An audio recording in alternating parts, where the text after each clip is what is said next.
Films in Focus with David Sterritt is underwritten by The Movie House, your destination for first-run Hollywood and independent movies, and a digital portal to the Met Opera, National Theatre Live, and special events worldwide in Millerton, New York, and on the web, themoviehouse.net. David Sterritt is the editor-in-chief of the Quarterly Review of Film and Video, contributing writer at Cineast, film professor at the Maryland Institute College of Art, Robin Hood Radio's very own critic, who joins us weekly and who bravely goes out to movie theaters, which we are so excited about. The films are The Trial of the Chicago 7, Oliver Sacks' His Own Life, and Martin Eden. We were just giving you lots of credit for going to, taking your life in your hands, going to movie theaters, and the discovery that, in fact, you're going to private screenings. That was a real point. Yeah. This week, I have in recent weeks gone to the movies more than once. Yes, gone to movie theaters. And again, as I always emphasize, I go to afternoon shows, and I'm usually the only person in the entire auditorium. So I am so socially distanced. This week, however, these three films, I saw them all streaming. Anybody can do it. They're right there for all to access. And so, and in each of these cases, I do recommend that because these are three good movies I have this week. And they're all brand new. So let's begin with The Trial of the Chicago 7, which is a new movie written and directed by Aaron Sorkin, who is best known for his television work, but who is just one of today's really acclaimed writer-directors. And The Trial of the Chicago 7 is a movie, a very political movie, about exactly what the title suggests. Back in 1968, when the Democratic National Convention was taking place in Chicago, there was a whole lot of ruckus, and there was everything from violent ruckus to just noisy ruckus to peaceful ruckus. And I guess here and there was non-ruckus, but there was a lot of ruckus. It was a very, very tumultuous political convention.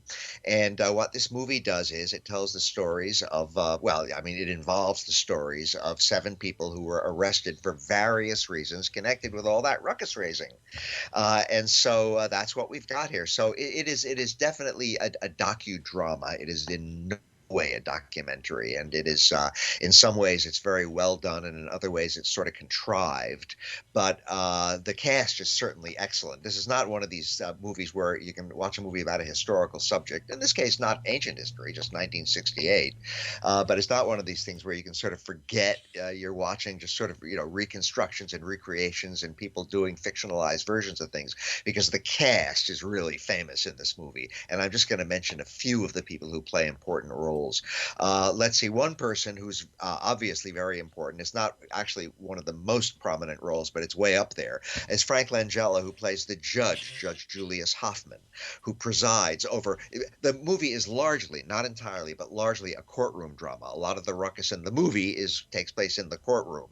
And the judge did what I think was universally regarded as a pretty bad job of presiding over all of this. These people were intent on getting themselves noticed and raising publicity for their cause. So they caused a lot of trouble in the courtroom as well as outside. So anyway, Frank Langella is very, very good as the long-suffering Judge Julius Hoffman, who presides over the whole thing. As some of the defendants, we have Eddie Redmayne as Tom Hayden, Alex Sharp as Rennie Davis.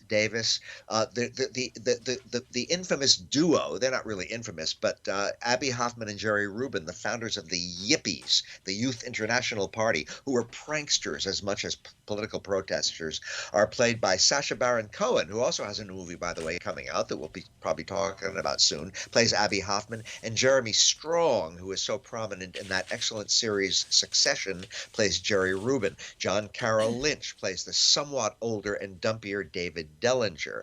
And then I got to mention Yahya Abdul-Mateen II, who plays Bobby Seale, who caused so much ruckus in the courtroom that he was bound and gagged, one of the most famous facets of that trial of the Chicago 7 back in 1968. And I'll just mention a couple of others who are not defendants. Mark Rylance is just excellent, that fine British actor playing the very American radical left attorney, William Kunstler. Joseph Gordon-Levitt is excellent as one of the other people who is not on trial, etc. Michael Keaton, by the way, plays Ramsey Clark, the recently retired Attorney General. So a very, very marvelous cast, and it's a very involving and fun movie to watch, even at the same time that it's getting across some really serious points about recent American history. And a lot of those points have real resonance in today's America as well. Now, I have to say the biggest problem with this movie is the very end. It ends with an overblown, overdone, triumphalist courtroom scene where everybody is cheering the outcome of the trial and the judge cannot regain order in the courtroom. It's just nonsense. It goes on and on. Any judge can clear a courtroom without too much trouble. They have people called bailiffs. So it's just ridiculous to see the judge pounding his gavel on and on, yelling, keep quiet, order in the courtroom, and nobody paying any attention. I didn't believe it for a minute. I believe that something like that happened, but I don't believe it happened like this. So the end, I think, is very, very bogus and is an attempt to gin up a kind of enthusiasm in the audience, which the movie has not honestly quite ginned up on its own. That big caveat aside, the last maybe 3 or 4 minutes of the movie, that aside, it's a good movie, it's an entertaining movie, and it's a movie about real history, and I think that everybody ought to watch it, The Trial of the Chicago Seven. Second movie is a genuine documentary, Oliver Sacks' His Own Life. And it is, of course, about the very great neurologist, Dr. Oliver Sacks. And it's basically the whole story of his life, as told in a lot of cases by him. It has interviews with him, but it also, of course, has a lot of archival footage and so forth going back over his life. And we find out about how he was a very unusual youth. He was obviously brilliant, but he had not much in the way of discipline. One thing the movie didn't quite explain to me is just how this person who was not very disciplined as a kid, or in fact as an adolescent or a young adult, managed to do things like, go to medical school and all that. But he did, and he ultimately became, of course, an extremely famous neurologist in all kinds of ways. But we find out about his life and about the lack of discipline that he had for quite a while in his earlier life. His younger life, he was using drugs. That's one of the things that fueled his accomplishment. He was using drugs to do, some of his academic work and so forth, and then later some of his medical work just to keep himself going and going and going. When sometimes he wouldn't be going on serious work. Sometimes he'd be jumping on his motorcycle and going for hours and hours and hours and hours and hours, just stoked up on drugs. Anyway, an unusual life. Eventually he settles down and he becomes a real famous MD. And he's famous actually not so much simply for his medical work as a neurologist. Of course, he's mostly famous as a writer. He's written quite a number of books. My gosh, I've certainly read a few of them. Some of the more famous ones include Awakenings, which was made into a movie many years ago, The Man Who Mistook His Wife for a Hat, some of which was actually adapted to the stage many years ago. Anyway, many, many important books. And he's important not only as a writer of books that in some cases being real bestsellers. I mean, imagine that, books by a neurologist about neurology that become bestsellers. But he's famous for that mainly because he did something kind of controversial for a while. He revived the old tradition of the case history. Case histories have been around for a very long time. One physician in a related field to Sax's, who was very, very famous and important for case histories, was, of course, Sigmund Freud. And case histories are just detailed accounts of actual cases. And some people say, well, that's not so important. It's not theory. It's not hard science. But Oliver Sacks would feel that what he did was extremely important because it was, for one thing, humanizing the field, letting people who are not specialists understand the human meanings of both the illnesses that he is treating and the ways in which he is treating those illnesses and so forth and so on. But also it's humanizing the patients, and just generally bringing more public awareness to a field in ways that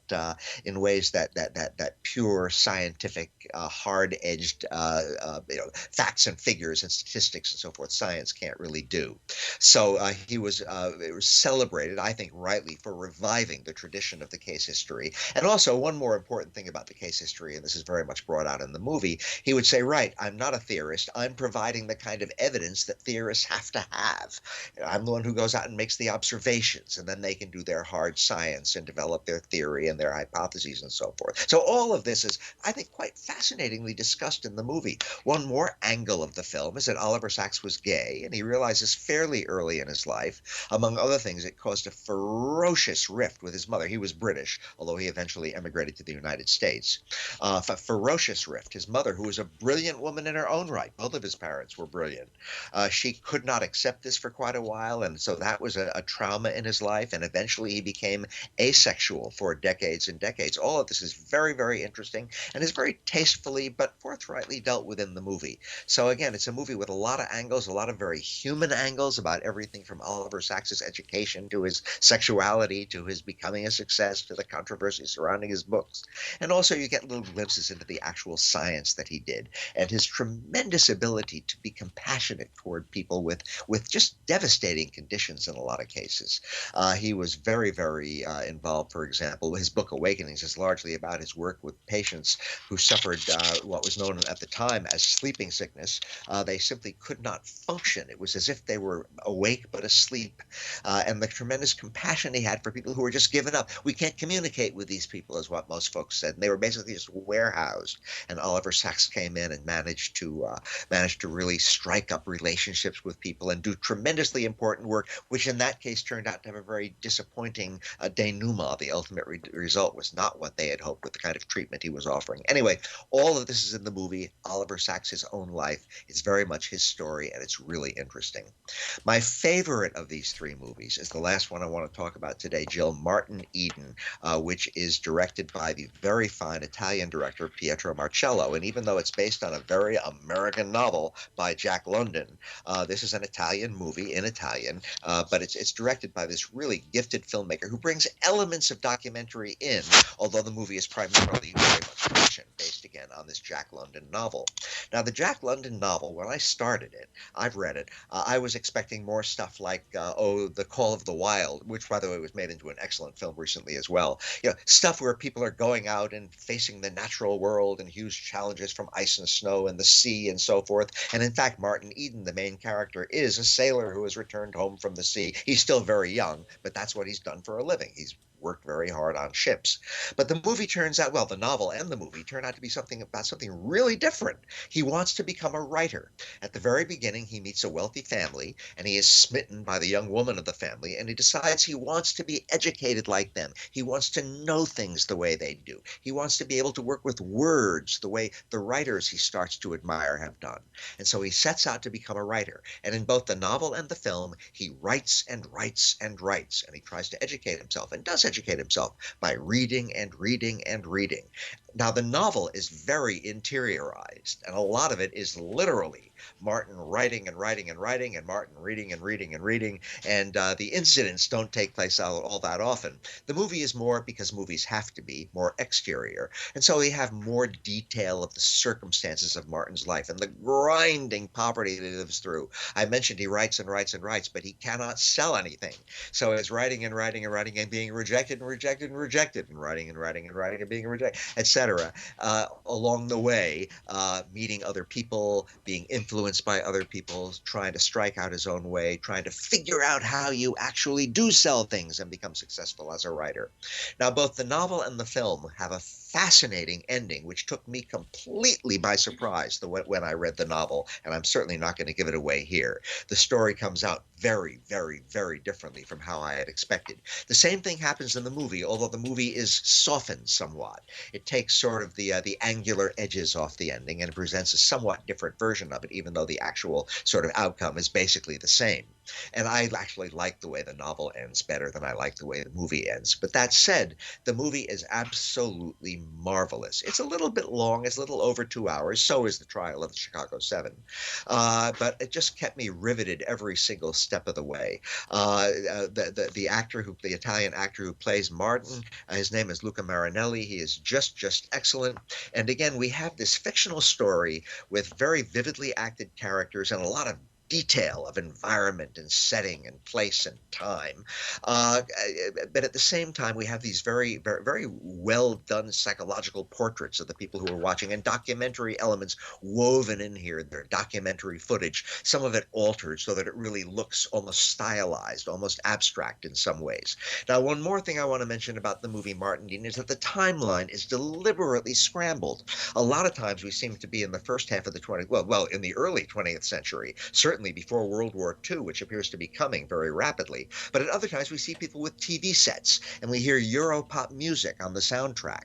So the timeline is deliberately scrambled. I think this is an effort to make the movie seem more timeless, that we're not watching an artifact from the early part of the 20th century, that we're watching something which applies to our time as well. I just found this another element of the film that gave it a strong artistic quality, a kind of a mystery that appealed very much to me. So Martin Eden is a story about literature, it's a story about love, it's a story about striving to become successful, and I found it just fascinating. I think it's one of the very best movies of this year, and before too long I'll be doing a 10 best list for 2020, and I would be surprised if Martin Eden were not on it.